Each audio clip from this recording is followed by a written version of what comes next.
And these tips are not only for RNs, these are for LPNs, any nurse. Hey you, welcome back to my channel. My name is Lali if you're new to this channel, and welcome. In this channel, I go over nursing. I also do review videos on Wednesdays, and on Saturday, I usually upload things about nursing and a little bit of lifestyle as well. And if any of that interests you, you are welcome to subscribe to my channel. And today I want to give you guys a couple of tips for new nurses. So if you are a new nurse or you are a student nurse and will be a new nurse soon, I just have a couple of tips for you. So without further ado, let's just get started. All right, so guys, tip number 1 is to ask questions. It's simple, right? Sometimes we just feel like, okay, we're new, but we don't want to make it seem like we don't know nothing. So we want to just do whatever, like they say, do this, and you just automatically want to make it seem like you know what they're talking about. And maybe you're not fully sure what they are talking about, but you're like, okay, you don't even ask. Yeah, let's not try that. That's not gonna work. Please just ask questions. Everybody knows you are a new nurse, and it's okay. It's okay. That's how you learn. Like most of the things that you will learn in regards of nursing will be while you are actually working. So whatever you learn in nursing school, it was great. That's the foundation of your career. That's always going to be there, and that's definitely your foundation. But you will learn mostly in the workplace. And if you don't ask questions, if you don't know what they want you to do, just ask. It's okay to ask. There's no judgment. Just ask. I ask questions all the time. If I'm not sure, if I'm not completely positive about something, I just ask. So as a new nurse, you have questions, you're not totally sure about whatever they want you to do, just ask. Simple as that. Number 2, don't assume. Don't assume that you are, it kind of goes with the first one, right? Because I was talking about that. Don't assume that you know if you don't know. Or don't assume, let's say, if they tell you, I want to give you an example. If you have to give a shot, I'm just going to go with that because that's something I do. If you have to give a shot of Depo and there's 3 rooms, and you just grab the shot and you're going to a room and you're not totally sure about where you need to go, and you're not just going to go into any rooms and just assume, okay, this is the right patient. You're not going to do that. You are going to check in your chart first, and then you will go and give your shot, right? So we have to make sure that we don't do that. Don't just assume things. And I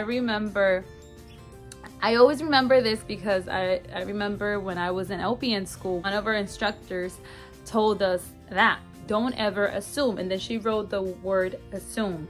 And then she was like, you know what happens when you assume? And then she wrote it down, assume. And then I have it here. So assume. She said, you make an ass out of you and me. I was like, oh my goodness, so true.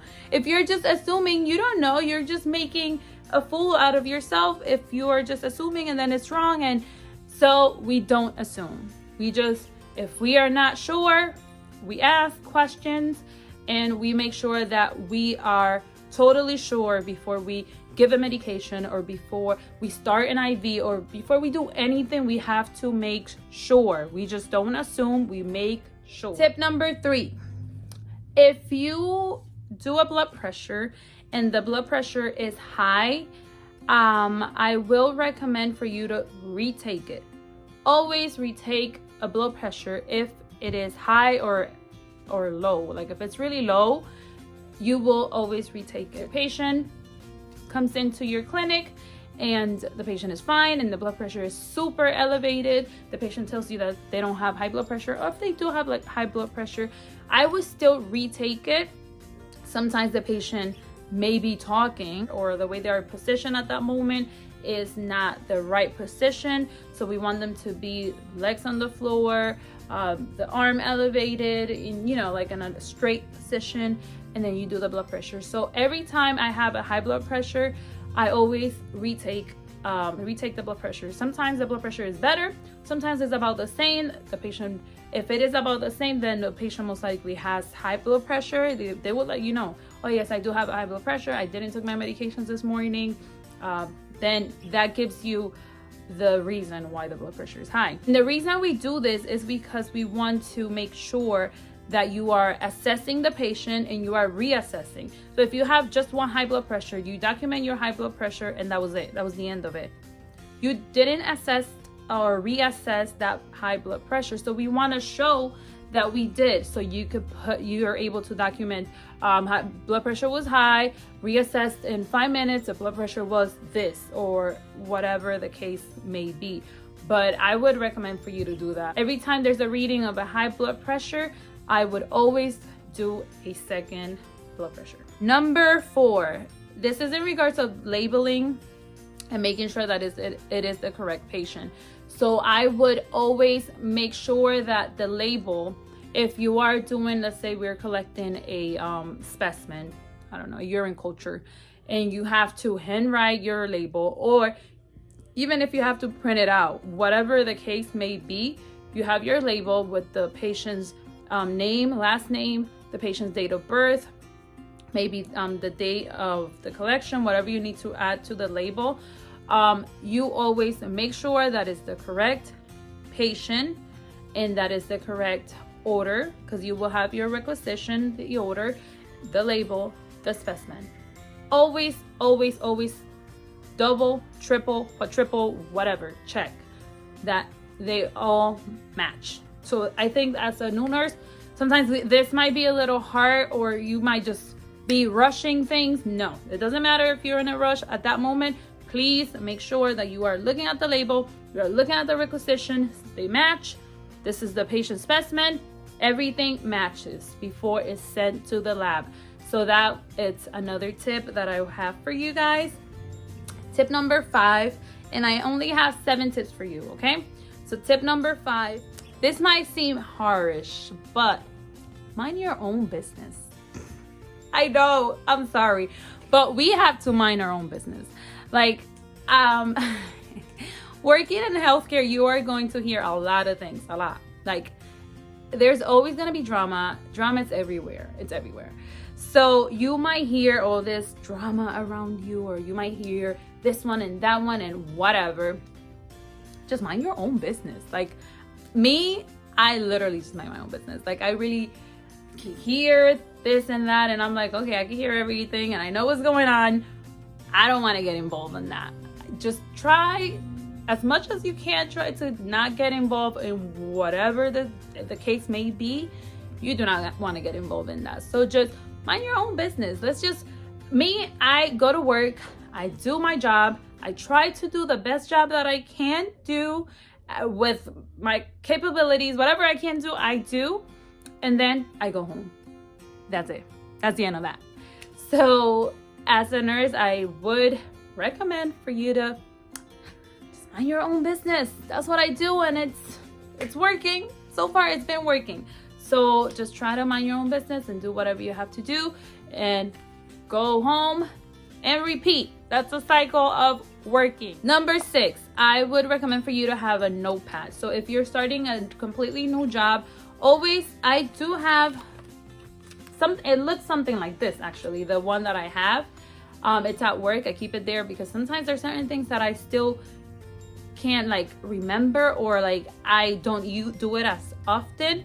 And then sometimes I'm like, oh, let me look, how are the steps of that certain thing, and then I'll be able to look at it. So I keep it at work, but it looks pretty much like this one. It's just a little notebook, and this one's like this little notebook, and I wrote everything. You can have a notepad, whatever you want to have, but I would definitely recommend, because you will learn a lot of things. You could keep it throughout the whole time you're working in that place. I do, like I said, the one I have, I still have it, and it's at work, and it's awesome that I was able to take all those notes, because I do use them sometimes. Tip number 7 is don't mix work with personal life. That's a very important one. I try to keep work at work, my personal life, Like, I don't like mixing the two, and you shouldn't either. I don't think they both mix. They shouldn't at all. At work, you are at work. They are your co-workers. I'm not trying to say don't make friends.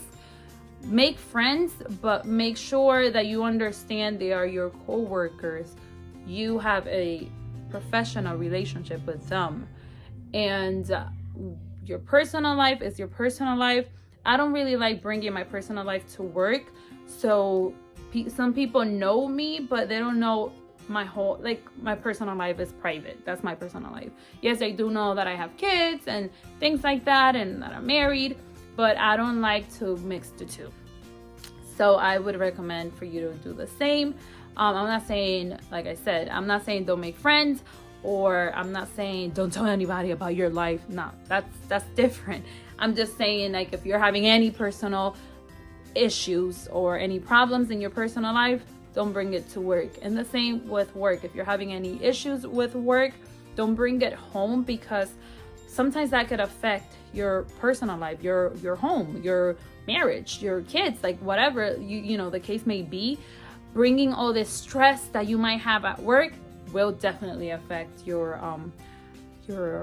home. And the same thing with work. If you're bringing all whatever issues you have at home, you bring them to work, it will definitely affect the way you work. And guys, that is it. It's a short video. I just wanted to just give you guys a couple of tips. And these tips are not only for RNs, these are for LPNs, any nurse. If you are a nurse, an LPN, an RN, these tips are very good for you. Yeah, I hope you enjoyed this video. If you did found any of these tips interesting or helpful, please give me some thumbs up, and like, share, subscribe. Just be part of this family. I do love when you guys comment on my videos, and you guys sometimes send me a DM through Instagram. I love that. I love that I am able to help others, and that is the whole point of this channel, for me to be able to help others and get the help that maybe I didn't really have. I'll see you next time. Bye.